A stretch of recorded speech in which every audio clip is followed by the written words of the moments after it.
Mesdames, Messieurs, chers et chers collègues, très cher Nicolas, c'est avec un profond bonheur que j'ouvre ce qui constitue à mes yeux un véritable événement pour notre communauté universitaire, un événement qui se situe à la croisée d'un processus dont l'idée remonte à 2017 et un cap inclusif que notre site s'est fixé pour 2024-2028. Retour dans le passé d'abord, en 2017, où les organes décisionnels de nos deux communautés universitaires, l'UC Louvain et l'Université Saint-Louis, s'étaient prononcés en faveur de la fusion. C'est dans ce contexte particulier, dans le contexte de fusion, qu'est né le projet Lutter contre l'échec. Un contexte de fusion qui a accéléré à l'époque la prise de conscience de l'évolution de nos publics étudiants et étudiantes très diversifiés. Un contexte qui s'est aussi accompagné de la nécessité de ressaisir notre identité à un moment où elle se doublait d'une nouvelle identité vers l'appartenance à une grande université. D'où la décision prise alors de travailler le sentiment de désajustement que, en tant qu'enseignants et enseignantes, nous étions de plus en plus nombreux à ressentir. À qui s'adresse-t-on lorsqu'on parle à un auditoire de 850 étudiants et étudiantes? Qui se cache derrière les 60% d'étudiants qui ne franchissent pas le cap de la première année, même au terme de la seconde, voire de la troisième session? Quelle est la part de ressenti ou de réalité dans l'intuition selon laquelle les extrêmes se renforcent, avec d'un côté une amplification des profils d'excellence et de l'autre côté un durcissement des échecs? Pour le dire très simplement, de plus en plus de 18 sur 20, voire de 19, de 20, mais aussi de plus en plus de 2 sur 20, de 3 sur 20, de 4 sur 20.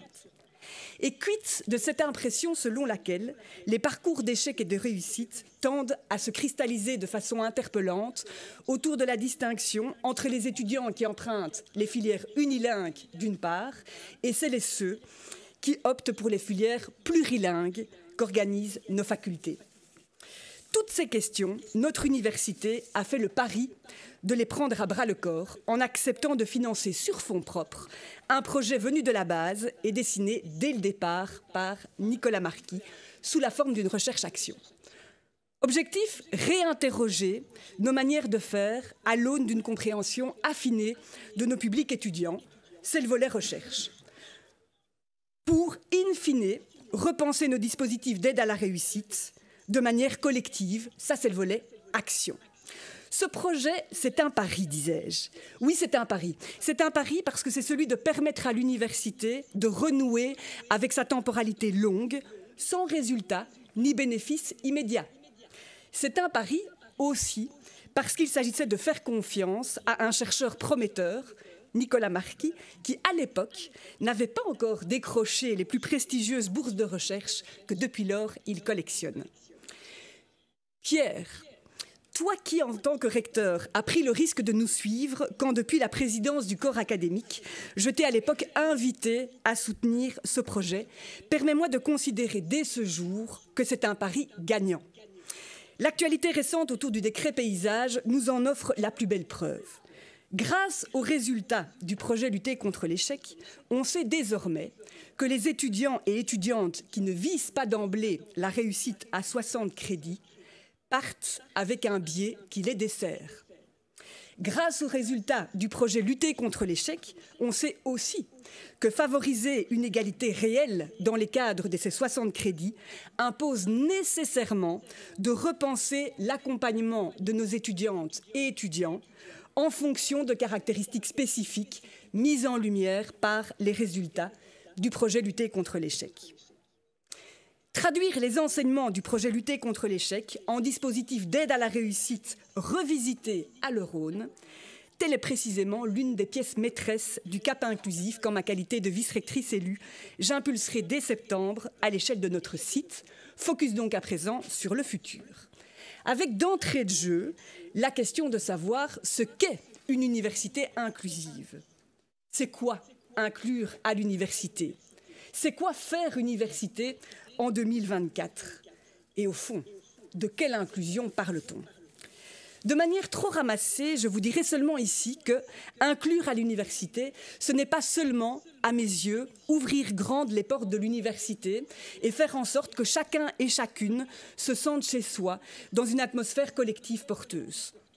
Inclure à l'université, c'est également faire en sorte que celles et ceux qui rentrent dans l'institution aient des perspectives raisonnables d'en sortir, diplôme en poche, dans une temporalité, elle aussi, raisonnable.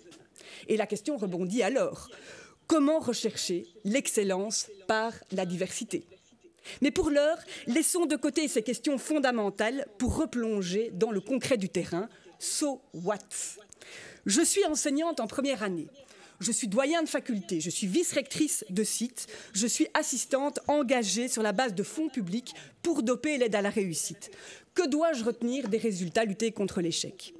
Quels sont mes leviers, quelles sont mes priorités pour faire en sorte que la réussite ne soit pas un enjeu théorique ou illusoire, mais devienne une perspective concrète et effective, pour reprendre l'antienne bien connue de la Cour européenne des droits de l'homme?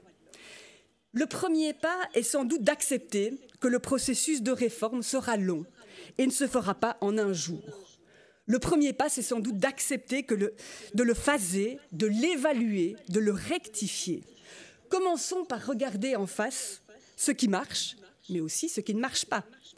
Commençons par apprécier le chemin qui reste à parcourir et à arrêter les itinéraires à cette fin sur la base des premiers enseignements livrés par le projet Lutter contre l'échec.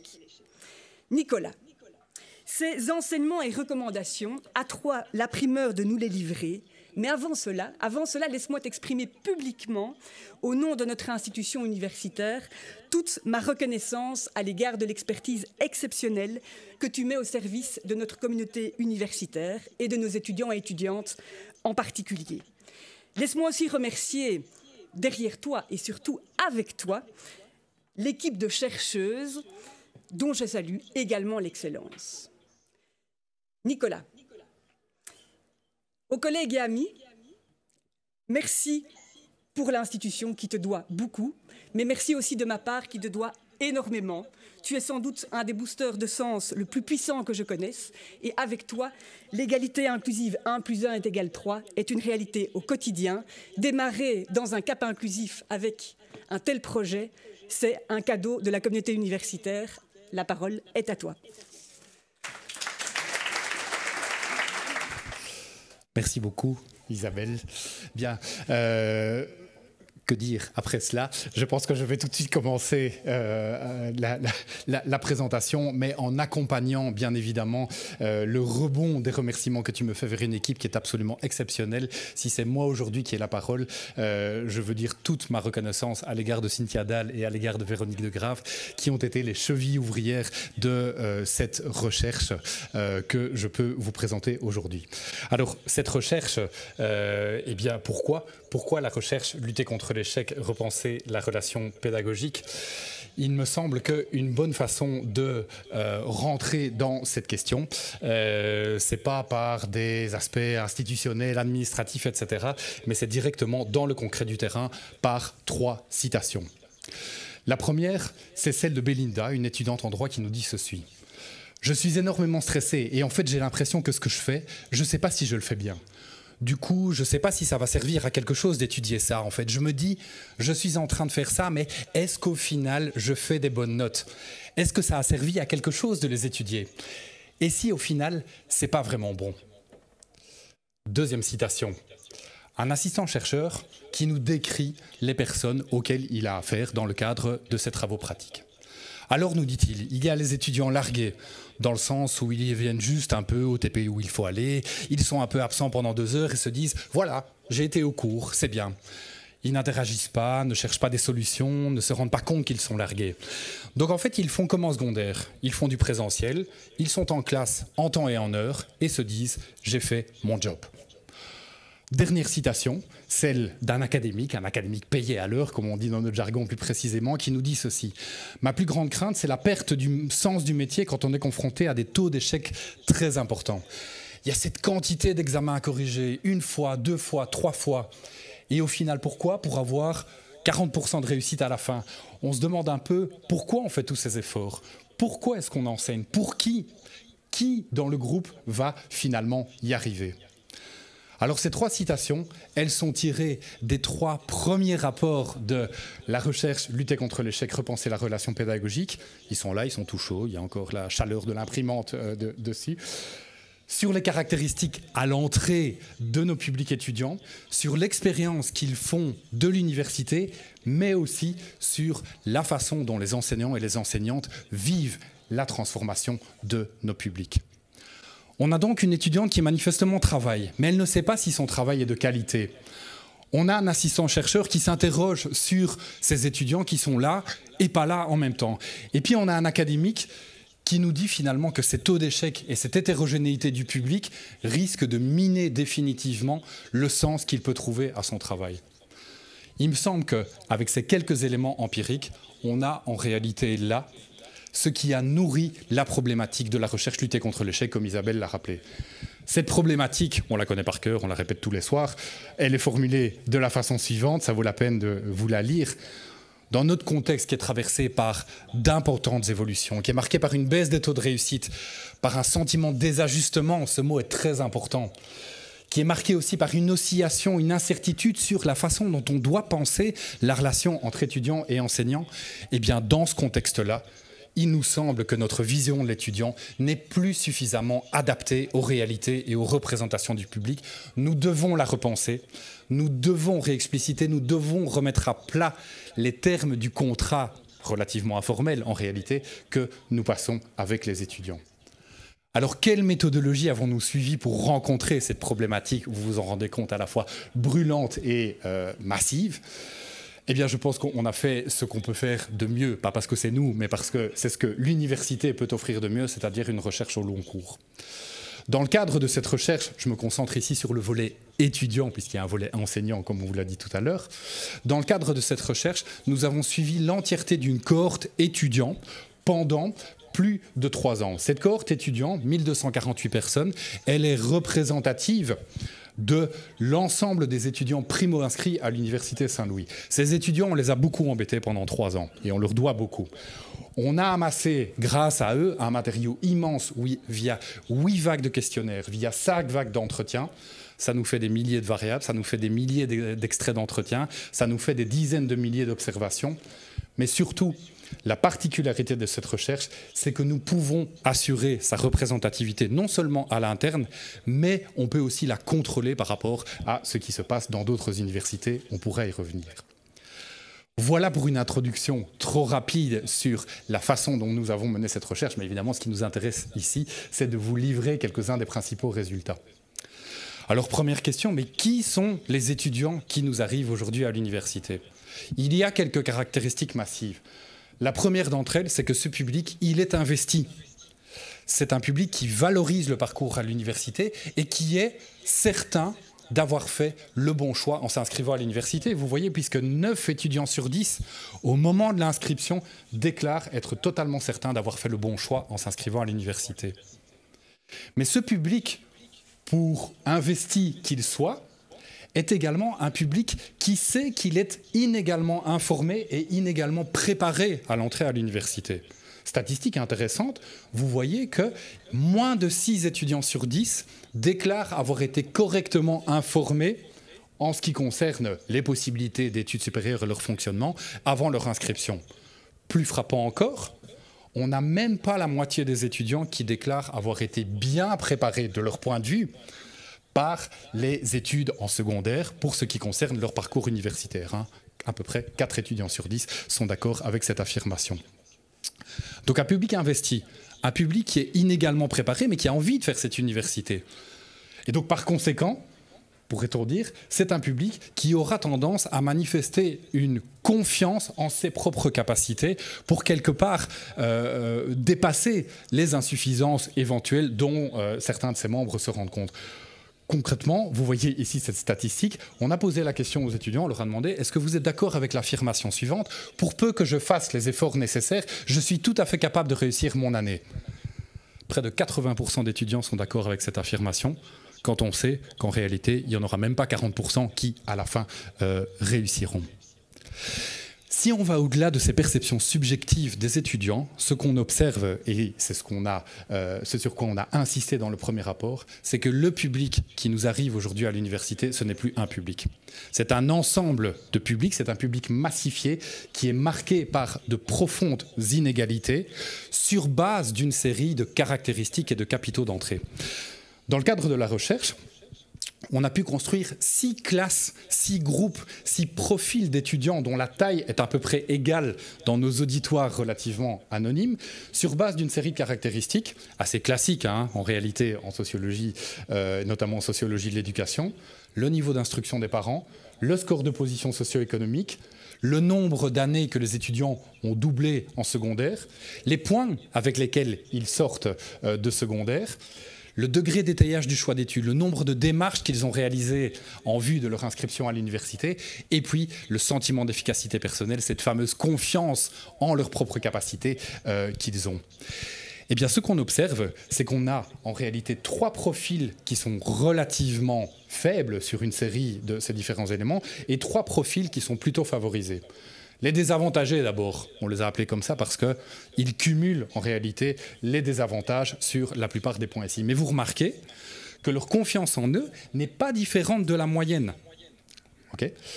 Deuxième profil, les défavorisés.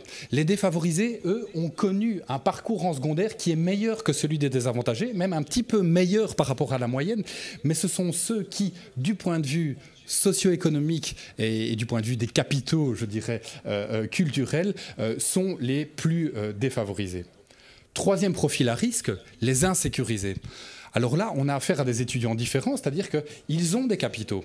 Ils n'ont pas été mauvais en secondaire, mais ils sont essentiellement caractérisés par un lien faible à l'université.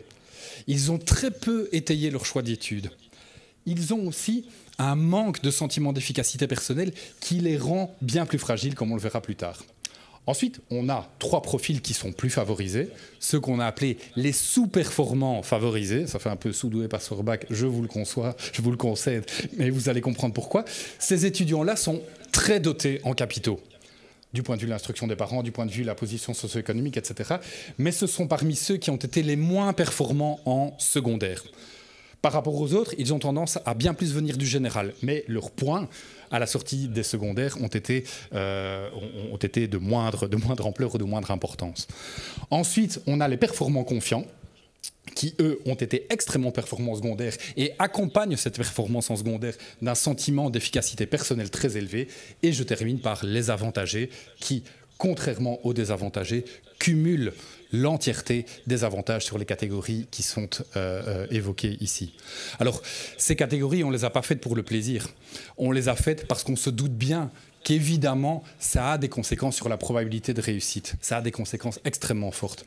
Regardez, cette année-là, alors c'était l'année Covid, donc il y a eu peut-être un petit peu plus de générosité. Si dans l'ensemble, on est à 40% de réussite, à 60 crédits, ce pourcentage de réussite à 60 crédits tombe en dessous des 10% pour les désavantagés, quand il monte 8 fois plus haut, à près de 75-80% pour les avantagés. En réalité, ce que montre le premier rapport, c'est que les caractéristiques à l'entrée des étudiants, si on les fait rentrer dans un modèle de régression de prédiction de la réussite, eh bien ce modèle permettra, en l'état actuel des choses, de prédire correctement la réussite ou l'échec à 60 crédits pour 75% de notre public. Voilà le public qui nous arrive, ou les publics qui nous arrivent aujourd'hui à l'université. Question suivante, une fois qu'ils ont passé le seuil de cette institution universitaire, quelle expérience font-ils de l'université? Y a-t-il un étudiant type dans l'auditoire? Vous vous en doutez déjà, la réponse est non. Alors, la réponse est non, mais il y a quand même là aussi des lignes forces. Cet investissement des étudiants pour l'université qu'on voyait dans les profils d'entrée, on le retrouve également ici. C'est-à-dire que, à la fois subjectivement, les étudiants investissent les cours, ils trouvent que la matière est intéressante pour presque 8 étudiants sur 10, mais objectivement, ils investissent aussi l'assistance aux cours. Vous voyez qu'on n'a pas ce décrochage massif dont on parle parfois. Au début du quadrimestre, 7 étudiants sur 10 déclarent, c'est du déclaratif bien sûr, assister à l'entièreté des cours, et ce pourcentage pourcentage diminue quelque peu, mais sans s'effondrer complètement quand on est en fin de quadrimestre, puisqu'on a encore 50% d'étudiants qui déclarent assister à l'entièreté des cours. Mais au-delà de ce point, je dirais, commun et massif d'étudiants qui investissent l'université, qui considèrent que le cours est un élément central de leur métier d'étudiant, ce qu'on observe, c'est que les expériences, les façons d'être étudiant sont extrêmement fracturées. 2 éléments pour vous montrer cela. Quelque chose qui doit nous interpeller. Lorsqu'on demande aux étudiants, est-ce que vous appréciez les façons d'enseigner et de faire des enseignants, ce qu'on observe, c'est qu'en réalité, il n'y a que la moitié des étudiants qui déclarent apprécier les façons de faire et d'enseigner des étudiants. Donc, subjectivement, des vécus très différents. Ces vécus subjectifs se traduisent aussi sur toute une série de variables objectives. Vous avez ici un graphique qui vous montre comment se répartissent les étudiants sur la quantité d'heures de travail qu'ils réalisent chaque week-end. Et vous voyez qu'on a une sorte de courbe de Gauss fatigué couché, là, où on a des étudiants qui se répartissent entre 0 heure de travail et plus de 6 heures de travail. Donc des façons d'investir le métier d'étudiant, de le pratiquer qui sont très différentes. Nous faisons l'hypothèse que ces expériences très différentes, très fracturées, elles témoignent en fait de difficultés, voire de grandes difficultés pour les étudiants quant au fait de gérer cette autonomie contrainte, en fait, qu'ils n'ont pas le choix de recevoir quand ils rentrent à l'université. Cette autonomie qui leur demande beaucoup en termes d'autogestion, en termes d'auto-évaluation, en termes aussi de production des critères d'appréciation de leur propre expérience. Est-ce que je fais bien ou pas? Je vous rappelle la citation évoquée en entrée.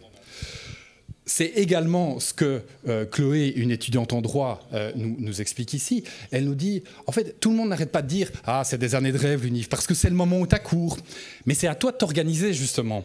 C'est à toi de mettre les choses en place. Tu n'as presque aucune obligation à l'université, donc c'est vraiment toi qui décides de ta vie. Mais les gens ne savent pas comment faire. On leur donne trop de liberté d'un coup et c'est ça qui est compliqué. Du coup, ils se disent « Oui, je vais sortir tout le temps. » Puis après, c'est pas ça. Il faut réussir à faire la part des choses.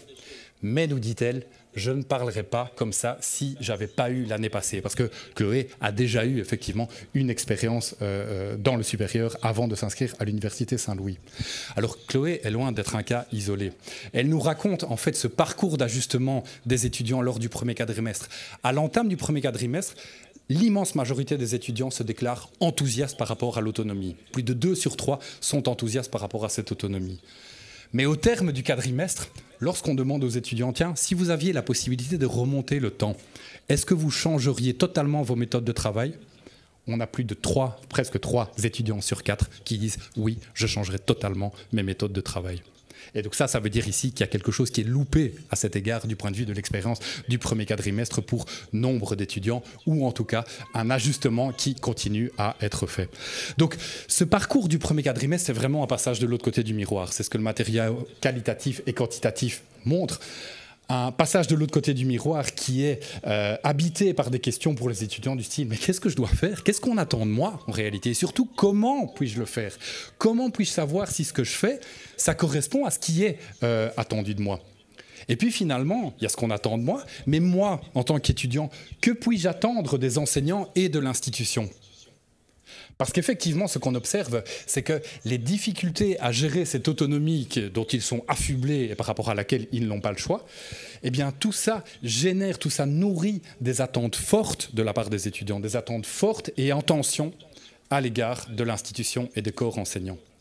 En fait, à écouter les étudiants, le boulot d'enseignant, il y a quand même beaucoup de choses dans son escarcelle.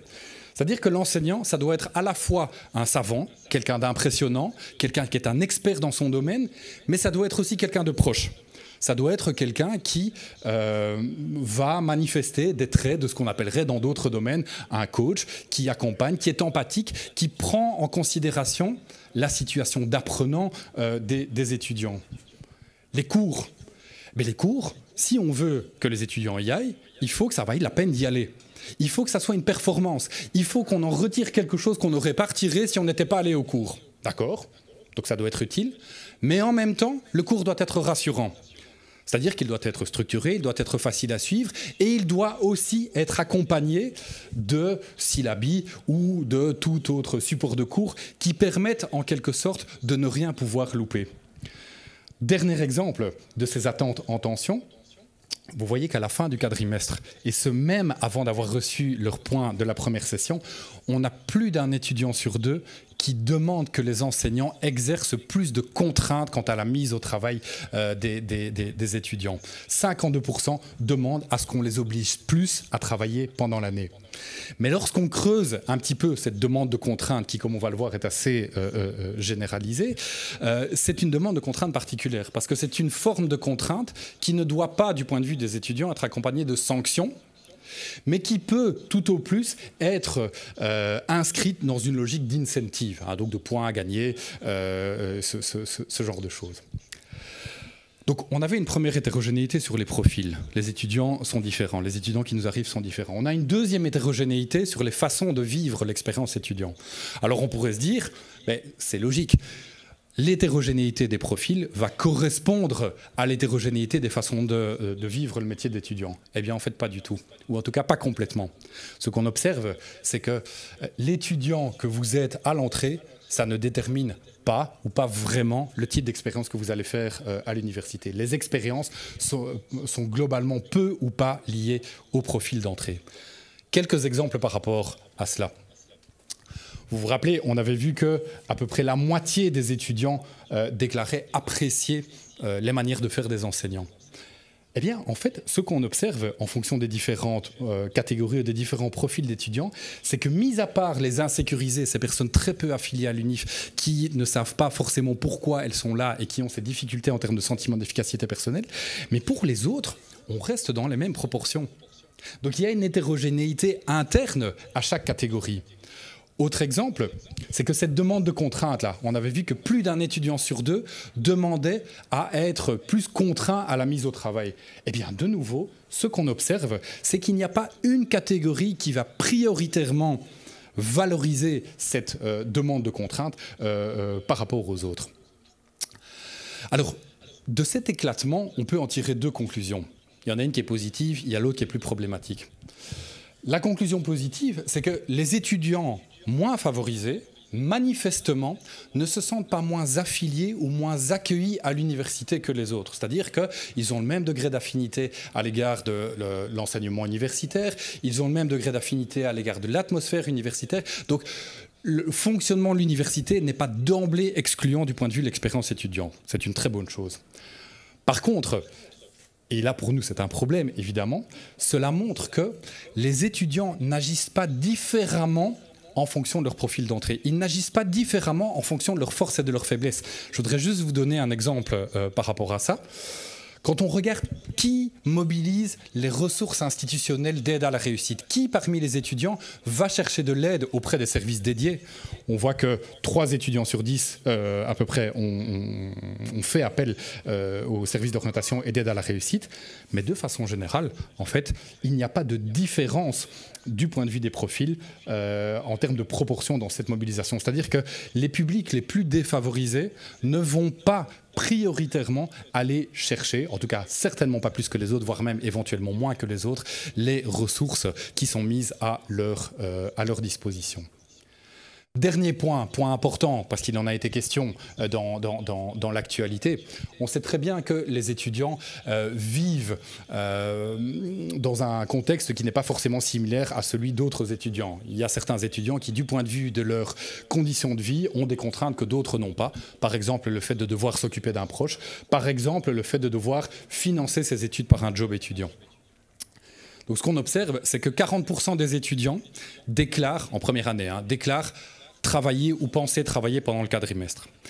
En fait, il n'y a que 15% des étudiants, et dans cela, une proportion non négligeable d'étudiants qui sont en horaire décalé, 15% des étudiants déclarent devoir travailler pour financer totalement ou partiellement leurs études. Alors, ce qu'on observe, c'est que, bien sûr, toute chose égale par ailleurs, à la fin, le fait de devoir travailler pour financer ses études diminue votre probabilité de réussite. Ça, c'est incontestable. Mais ce qu'on observe aussi, et ce qui est intéressant, c'est que cet impact sur la probabilité de réussite ne se fait pas via une capacité moindre à vivre son métier d'étudiant. Parce qu'en fait, du point de vue du degré d'assistance au cours, du point de vue du nombre d'heures de travail personnel pour l'université est bien sûr presté, eh bien, ceux qui doivent travailler pour financer la quasi-totalité de leurs études ou en partie de leurs études n'ont pas des scores forcément moindres que les autres. Bien évidemment, la raison pour laquelle ceci continue à peser, c'est que les étudiants qui doivent travailler pour financer leurs études sont principalement ou prioritairement ou plus probablement des étudiants des profils en difficulté que j'évoquais au début. Alors, si on dézoome un petit peu maintenant, qu'on monte un petit peu en généralité et qu'on se demande finalement tous ces éléments qu'on a vus là, de l'expérience étudiante, etc., quel rôle ça joue sur la probabilité de réussite à la fin de la première année? Ce qu'on a fait, c'est, comme de bons sociologues quantitativistes, monter un modèle de régression logistique binaire dans lequel on a intégré toute une série de variables, ce qui nous permet quelque part de comparer toutes choses égales par ailleurs, l'apport de telle ou telle catégorie. Alors, est-ce que le parcours à l'université, ça compte? Oui, ça compte. Ce qu'on observe, c'est que en introduisant une vingtaine de variables, on peut voir que le modèle permet de prédire correctement la réussite ou l'échec, là aussi pour à peu près 75% des étudiants.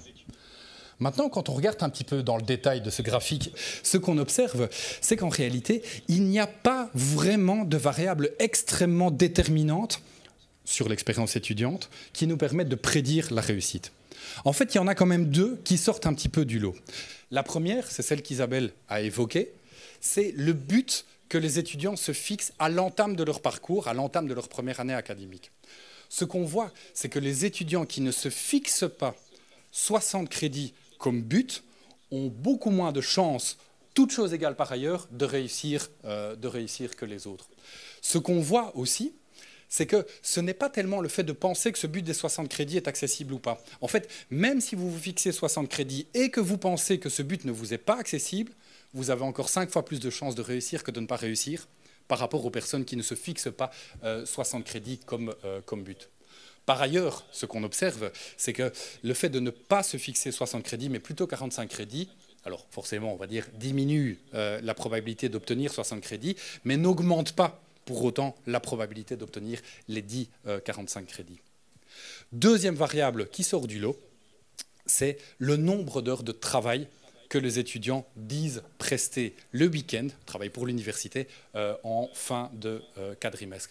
On remarque que les personnes qui déclarent travailler plus de 5 ou 6 heures par jour de week-end en fin de quadrimestre, pour l'université, ont à peu près 5 fois plus de chances de réussir que de ne pas réussir que les personnes qui disent travailler moins d'1 heure par jour de week-end. Donc voilà, on a ces deux variables ici, d'accord. Vous voyez qu'il y a toute une série d'autres variables en bleu avec des flèches qui indiquent un lien beaucoup plus faible, sur lesquels je ne vais pas m'arrêter ici parce que ça ne vaut pas la peine. Mais dans le cadre de ce graphique, il y a aussi des éléments en rouge sur lesquels il faut dire quelques mots. En fait, il y a toute une série de variables qui, toutes choses égales par ailleurs, perdent une influence propre sur la réussite. Et là-dedans, il y a des choses qui sont évidemment pas forcément faciles à entendre. L'évaluation que les étudiants font d'eux-mêmes, l'évaluation de leur capacité à faire face à la matière, les regrets par rapport aux méthodes de travail, là, aucun impact sur la réussite. Plus perturbant, l'assistance aux activités pédagogiques, le fait d'être présent ou pas au cours, en tant que tel, toute chose égale par ailleurs, n'a pas d'impact sur la réussite. Alors est-ce que c'est surprenant ou pas? Mais je pense que si vous avez une expérience d'enseignement, et je vous rappelle la citation de l'assistant-chercheur, il y a tellement de façons d'être au cours qu'en tant que tel, la présence physique ne signifie rien. Ce qu'on voit par contre, c'est caché ici, mais c'est que la place dans l'auditoire, elle, continue à garder un impact, en tout cas dans ce modèle-là, toute chose égale par ailleurs. Dernier point, la satisfaction à l'égard du métier d'étudiant, le fait que les étudiants se déclarent satisfaits, déclarent trouver du sens dans leur métier d'étudiant, n'est pas en tant que tel corrélé à la réussite, pas plus que finalement le fait de recourir au dispositif d'aide à la réussite offert aujourd'hui par l'université. Qu'est-ce qui se passe si, dans ce gros modèle-là, on intègre maintenant les profils d'entrée? Vous vous rappelez les 6 catégories? Eh bien, ce qu'on observe, et c'est là le rêve de tout statisticien, de pédagogue, je ne sais pas, mais de statisticien, c'est qu'on a un modèle qui devient extrêmement puissant. Avec ce modèle-là, on peut prédire correctement la réussite ou l'échec de 80% des étudiants. Enfin voilà, je ne vous embête pas avec les statistiques par rapport à ça, mais ce qu'on observe, c'est que l'introduction de ces profils d'entrée a tendance à diminuer l'impact des variables propres liées à l'expérience étudiante. Alors bien sûr, le but académique et la quantité de travail autonome gardent une certaine place, mais ce qu'il faut bien dire, c'est que l'impact de ces variables-là est incomparable par rapport à l'impact des profils d'entrée, même au terme du premier quadrimestre. Qu'est-ce que ça veut dire? Ça veut dire qu'en l'état actuel des choses, l'université, le fonctionnement de l'université, au niveau du premier quadrimestre en tout cas, n'agit pas comme un facteur d'égalisation des chances, puisque l'impact des profils d'entrée survit, voire pour certaines catégories, en fait, se renforce au terme du premier quadrimestre. Alors, avant d'en arriver aux recommandations, la réussite, c'est un produit important à l'université qui fait l'objet de beaucoup d'attention, mais il n'y a pas que ça qui compte.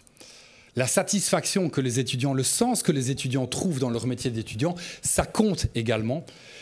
Et ce qu'on observe en mettant en place un modèle similaire, c'est que cette satisfaction par rapport au métier d'étudiant, eh bien, c'est une dimension qui est peu liée à la réussite, on l'a vu. Surtout, elle n'est pas liée de façon linéaire à la réussite. Pour le dire platement et cyniquement, pour réussir, il vaut mieux être pas trop satisfait de son métier d'étudiant.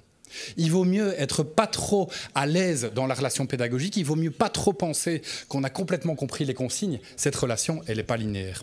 Mais la satisfaction en tant que telle, elle est principalement générée par ce que les étudiants pensent des cours, ce qui montre à quel point le cours, ça reste une entité absolument centrale dans le métier d'étudiant.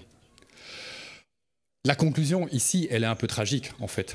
C'est que toute chose égale par ailleurs, c'est-à-dire si on prend en compte l'expérience d'étudiante et les profils d'entrée, eh bien ce qu'on observe, c'est qu'à expérience d'étudiante égale, donc si on prend deux étudiants qui ont fait exactement la même expérience, qui déclarent le même degré d'assistance au cours, etc., etc., ceux qui vont se montrer les plus satisfaits, ce sont en réalité les trois premiers profils que j'ai évoqués tout à l'heure. Les désavantagés, surtout les défavorisés et un petit peu moins les insécurisés. Mais donc, les étudiants les plus satisfaits de leur expérience à l'université, ce sont ceux qui évoluent parmi les profils les plus fragiles. Et c'est là tout le tragique de l'histoire.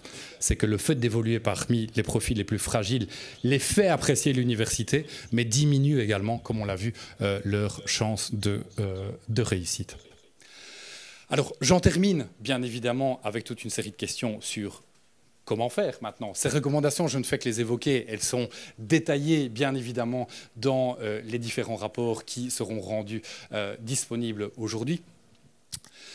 Nous avons voulu et nous avons pu, grâce au contexte institutionnel qu'Isabelle rappelait, réaliser cet exercice vérité qui nous paraît absolument nécessaire pour qu'on détermine, pour qu'on mette le doigt sur ces ajustements que beaucoup d'entre nous sentent, je dirais, empiriquement ou intuitivement. Il faut aussi pouvoir nommer la force des déterminations que ces modèles nous rappellent. Mais on ne voudrait certainement pas que de cette présentation ou des rapports soit tirée une lecture déterministe. Alors, pas du point de vue moral ou pour être sympathique, tout simplement, pratiquement, parce que la puissance des modèles de prédiction qui vous sont présentés ici, elle ne vaut qu'en l'état actuel des paramètres du fonctionnement de l'université. C'est très important. L'enjeu, du coup, c'est de changer ces paramètres. C'est de se demander dans quelle mesure est-ce qu'il est possible d'augmenter notre marge de manœuvre, par exemple pour casser le lien entre les caractéristiques des profils d'entrée d'une part et d'autre part la réussite même au terme du premier quadrimestre. Alors en amont des recommandations qu'on va évoquer ici, et je serai rapide là-dessus, un petit mot simplement pour vous dire qu'il nous semble qu'il y a une nécessité à se mettre autour de la table. Alors évidemment, c'est un peu enfoncer une porte ouverte, mais je pense que la recherche, c'est ce que nous disent les étudiants, appuie sur cette urgence. Il y a une nécessité de redéfinir ce que ça signifie faire université. Redéfinir pour pouvoir le communiquer aux étudiants, pour pouvoir être clair à l'égard de nos attentes, parce que si nous ne sommes pas clairs nous-mêmes, comment les étudiants pourraient-ils eux-mêmes, évidemment, l'être? Le rapport numéro 2 comprend 10 recommandations, sur lesquelles je vais passer, comme je le disais, assez rapidement. 5 de ces recommandations sont en fait des non-recommandations. Elles sont des façons de mal poser le problème. Première façon de mal poser le problème, c'est de penser qu'il est possible de prolonger un business as usual, en quelque sorte de l'informel, dans lequel, c'est un petit peu en partie ce qu'on fait aujourd'hui, malgré toute une série de choses qui existent déjà, on attend des étudiants qu'ils apprennent sur le tas la façon d'être étudiant et qu'ils se saisissent d'eux-mêmes de toute une série de ressources qu'on met à leur disposition. Deuxième façon de mal poser le problème, c'est de l'interpréter comme une conséquence d'un manque d'investissement des étudiants. Alors bien sûr, l'investissement des étudiants, c'est un enjeu, bien sûr, mais ce que le rapport montre, c'est que ce n'est pas tellement la quantité de travail fourni qui compte ou qui joue. Vous voyez, l'assistance au cours en tant que telle, ça ne change rien. C'est la méthodologie, c'est les trucs et astuces, c'est les façons d'être étudiant qui vont faire la différence. Parce que par ailleurs, le rapport ne montre pas ici qu'il y a de quoi appuyer la thèse d'un décrochage massif. Et donc de ce point de vue-là, en appeler de façon indifférenciée à plus de travail, à moins d'assistanat, à plus de responsabilités, etc. Tout ça, ce sont des façons en fait, qui risquent de prolonger un constat de plus de la même chose. Mais plus de la même chose, c'est aussi un risque qu'on prend en pensant qu'il suffirait de desserrer les contraintes temporelles, de donner plus de temps pour la même quantité de travail. Parce que ce qu'on observe, c'est que ces étudiants qui nous arrivent, s'ils ne sont pas accompagnés dans leur méthodologie, en fait, le nombre d'heures passées, le nombre de semaines disponibles, en tant que tel, risque de ne pas changer grand-chose. Mais ça, c'est bien évidemment quelque chose qu'on devra affiner avec d'autres données maintenant qui nous arrivent sur des carrières d'étudiants plus longues. Quatrième non-recommandation, c'est d'oublier que les étudiants sont des étudiants. C'est de les affubler en fait, de compétences qu'ils n'ont pas encore, de se défausser, par exemple, en invoquant leur satisfaction pour considérer que c'est à eux de faire leur job. Que nous, c'est de donner l'information et qu'une fois que cette information est donnée, eh bien, par exemple, nul n'est censé l'ignorer. Cinquième et dernière non-recommandation, supposer une indépendance entre ce qu'on fait en tant qu'enseignant et la probabilité de réussite. En fait, le rapport ne montre pas du tout ça. D'abord parce qu'il n'a pas été construit pour ça, on est basé sur du déclaratif étudiant, donc ce n'est pas un rapport qui permet d'évaluer l'impact de telle ou telle dimension pédagogique, mais surtout aussi parce que, vous le verrez, il y a plein de pistes qui nous montrent que là, il y a toute une série de choses à faire et de choses à prendre en main du point de vue des corps enseignants. Alors à côté de ces non-recommandations, ce qu'il ne faut pas faire, mais qu'est-ce qu'il faut faire ? 5 recommandations là aussi. La première, elle semble assez évidente, elle est longuement décrite dans le rapport 1. Bien sûr, on ne peut pas cacher le fait que beaucoup de choses sont déterminées en amont de l'université.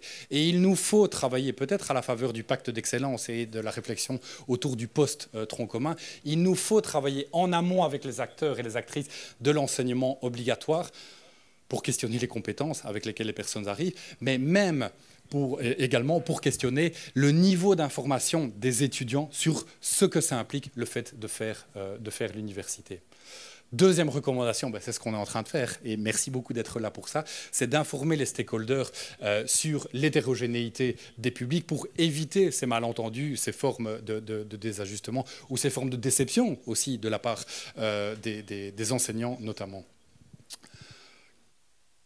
3 suggestions maintenant un petit peu plus concrètes.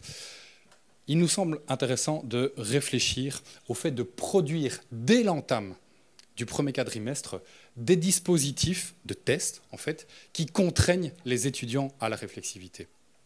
À la réflexivité sur quoi ? Sur leurs compétences, sur leurs forces et leurs faiblesses, sur les raisons pour lesquelles ils sont ici à l'université. Non pas pour en restreindre l'accès, pas pour restreindre l'accès à l'université, mais pour prendre au sérieux cette idée selon laquelle ils sont des partenaires de leur apprentissage. Alors ces tests contraignants à la réflexivité, il faut les réfléchir bien sûr. Je ne vais pas être là non plus trop long là-dessus. Il nous semble qu'il faut les intégrer.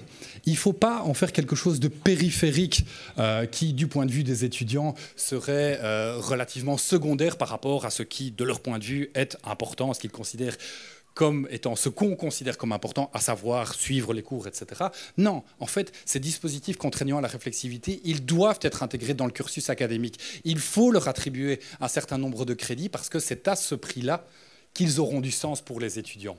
Et puis, pour éviter les effets d'autocensure, pour éviter le fait qu'ils aient des conséquences non désirées, une fois que le résultat sur les compétences ou le manque de compétences des étudiants sont produits, il faut accompagner le retour vers les étudiants. Il faut développer des suivis universels, mais individualisés à l'égard des étudiants. Vous vous rendez bien compte que les propositions ici sont faites sans question de contraintes budgétaires, mais si on n'ouvre pas portes et fenêtres à un moment, on n'avance pas. Quatrième proposition, il nous semble indispensable, et j'espère que vous serez d'accord avec moi à ce stade-ci de la présentation, il nous semble indispensable de ne pas présupposer l'autonomie des étudiants, mais de les accompagner de façon très cadrée dans l'apprentissage de cette autonomie. C'est-à-dire qu'il ne suffit plus d'expliciter ou d'hyper-expliciter comme on le fait avec des vadémécum, des consignes, etc. C'est aussi notre boulot d'évaluer le fait que les étudiants ont bien compris ce qu'on leur demande et éventuellement même de sanctionner, au sens juridique du terme, le fait que cette compréhension ait eu lieu ou pas. Très pratiquement, il nous semble qu'il y a un enjeu, puisqu'on a vu que c'était une des seules variables qui comptait, toutes choses égales par ailleurs, il y a un enjeu à se focaliser sur l'apprentissage du travail personnel. Oui, c'est ça qui compte. C'est le nombre d'heures et la façon dont les étudiants vont travailler de leur côté, au-delà du suivi des cours, dans le cadre de la réussite. Il nous semble aujourd'hui qu'on ne peut plus supposer que les étudiants qui arrivent à l'université, qui ont bien moins de cours qu'en secondaire, vont savoir quoi faire de leur semaine. Ce qu'on propose, notamment, vous le verrez dans le cadre du rapport, c'est d'organiser des semaines types pour les étudiants dans lesquelles on peut leur dire, par exemple, sur tel ou tel cours, au-delà du vague un crédit, c'est 30 heures de travail, eh bien, cette semaine-ci, c'est 2 heures pour lire ce texte, c'est 2 heures pour en faire la synthèse, c'est 4 heures pour étudier ceci, c'est 3 heures pour réaliser tel ou tel travail en groupe, pour que les personnes puissent être forcées, en quelque sorte, d'être mises en contact avec ce que ça veut dire aujourd'hui pratiquer une semaine d'étudiants. Enfin, et c'est la dernière conclusion, et je terminerai presque par là, il nous semble intéressant de réfléchir à réorganiser le quadrimestre. Pourquoi ? Parce que la première session, qui est le premier moment de sanction réelle auquel les étudiants sont confrontés, ou en tout cas le premier moment de sanction qu'ils investissent, eh bien cette première session, elle arrive vraiment trop tard. Et comme Belinda, qu'on a citée à l'entame, en attendant cette première session, les étudiants sont laissés quelque part globalement à une auto-évaluation qui n'est pas agréable pour eux, dans laquelle ils se demandent s'ils font bien ce qu'ils sont en train de faire. C'est pourquoi il y a éventuellement un intérêt à réfléchir à découpler le premier quadrimestre en 2 parties. Une première partie de quelques semaines de cours, suivie d'une forme de mini-session, en quelque sorte, qui pourrait elle-même être suivie d'un retour vers les étudiants avec des feedbacks sur les résultats tirés de cette mini-session. Et évidemment, c'est de notre responsabilité d'organiser le suivi par rapport à ça pour ne pas laisser les étudiants dans la nature. Alors évidemment, ces propositions, elles sont faites de façon tout à fait humble, parce qu'on n'est pas des experts en sociologie de l'éducation, elles doivent être discutées. Mais elles vont susciter aussi des débats, et c'est tout à fait normal, et c'est ce que nous avons souhaité. Elles vont susciter des débats parce qu'elles proposent des choses qui ne sont pas forcément évidentes pour tout le monde. Elles proposent une intervention plus importante de l'institution dans le parcours des primo-inscrits. Elles proposent en fait une prise de responsabilité plus importante de l'institution, dont c'est le rôle de fixer le cap dans le parcours des primo-inscrits. Et ce faisant, deuxième point, elle propose de reconsidérer, de redéfinir aujourd'hui les paramètres de l'autonomie qui est qui est attribuée aux étudiants sans en quelque sorte qu'on leur ait demandé leur avis, même si ces étudiants célèbrent cette autonomie. Encore une fois, je pense qu'il y a tout un travail à faire sur le fait de se rappeler que les étudiants, ce sont des étudiants qui sortent depuis quelques mois de secondaire et qui ont connu un régime entièrement différent. Troisièmement, il nous faut un langage pour parler de l'échec. La recherche s'appelle lutter contre l'échec. On n'a jamais voulu, on n'a jamais prétendu à ce que cette recherche lutte contre l'échec dans l'absolu. Pourquoi ? Parce que l'échec, ça n'est pas forcément un échec pour une institution, l'université, dont le rôle, c'est de sanctionner l'acquisition de compétences. En fait, ça peut même être le signe que cette institution, elle a bien fonctionné. Mais c'est clair qu'il y a des échecs problématiques. Les échecs répétés, les échecs incompris, les échecs inexpliqués, ce sont ceux-là contre lesquels on doit lutter. Mais il nous faut aussi pouvoir parler de l'échec. On sait déjà aujourd'hui que les étudiants ne sont pas au clair par rapport à ce que ça signifie la réussite. Eh bien, pour parler de réussite, il faut pouvoir parler aussi d'échec. Et si l'échec fait et fera toujours partie du paysage, parce que c'est le rôle de l'université de sanctionner l'acquisition des compétences, eh bien, il est également, nous semble-t-il, de notre responsabilité de nous préoccuper non seulement des étudiants pour lesquels ça se passe bien, mais aussi des étudiants pour lesquels ça ne va pas bien se passer. Des étudiants dont le parcours sera écourté parce qu'il y a erreur de casting, parce qu'il y a erreur d'orientation, parce qu'il y a manque de compétences, etc. Ces étudiants-là, il faut en prendre soin. Parce que l'enjeu, bien évidemment, c'est qu'ils ne sortent pas de ce jeu en n'ayant pas compris les règles, qu'ils ne sortent surtout pas de ce jeu universitaire avec une représentation défiante du fonctionnement de cette institution, voire même de la démarche scientifique de façon générale. Je termine ma présentation qui a été un tout petit peu plus longue que prévu et je m'en excuse en remerciant à nouveau très sincèrement l'équipe de lutter contre l'échec. L'Université Saint-Louis qui est devenue UC Louvain, Saint-Louis, Bruxelles et en particulier Isabelle Haché qui a vraiment été extrêmement importante dans le fait que cette recherche puisse exister. Et puis enfin, je ne peux pas terminer cette présentation sans remercier les participants et participantes aux enquêtes. À la fois les enseignants mais aussi et surtout les étudiants, avec une pensée particulière pour eux en ce moment de blocus, en espérant que le réinvestissement, parce qu'on les a harcelés, je pense que le mot est assez légitime, que le réinvestissement dans cette enquête puisse porter ses fruits en faisant bouger les lignes. Voilà, je vous remercie beaucoup pour votre attention.